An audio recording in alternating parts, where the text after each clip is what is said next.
parlons forcément pas de la même Europe.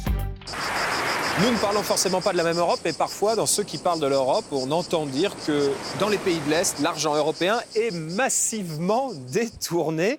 Charles de Marcy, de la Fondation Robert Schuman, est grand spécialiste des questions européennes. C'est vrai ou pas que dans les pays de l'Est, en gros, c'est corruption et compagnie et que l'argent est détourné?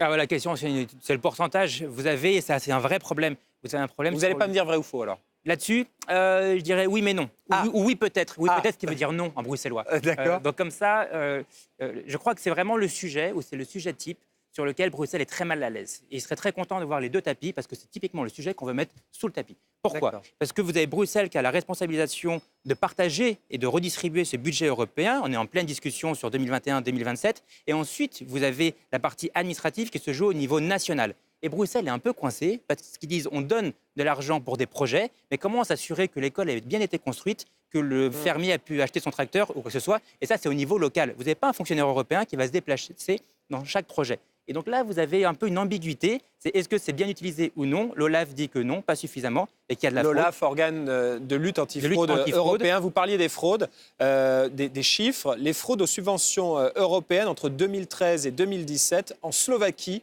11,3% des subventions. En République tchèque, 3,4%. En Roumanie, 3,2%. Sachant que la moyenne de l'Union européenne, c'est 1,8%. Voilà. Donc, visiblement, c'est la Slovaquie qui a la palme.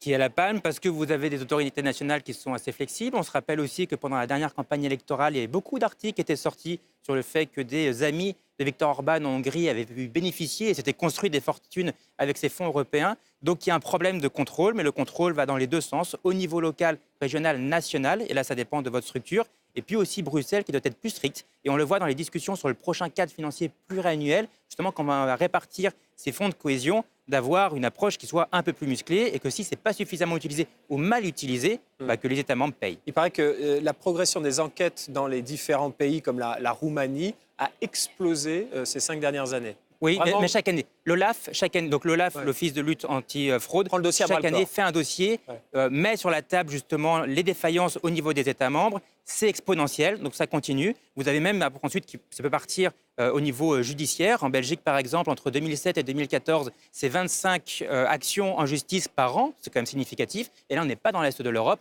Donc très concrètement, il y a un problème ici de gouvernance et puis la capacité de l'appliquer au niveau national. D'accord. Donc, les fraudes aux subventions, selon vous, c'est pas la faute à l'Europe? C'est aussi la faute à l'Europe. Ah, c'est aussi la faute à l'Europe? Ben voilà, sur France Info, c'est la faute à l'Europe, même l'été.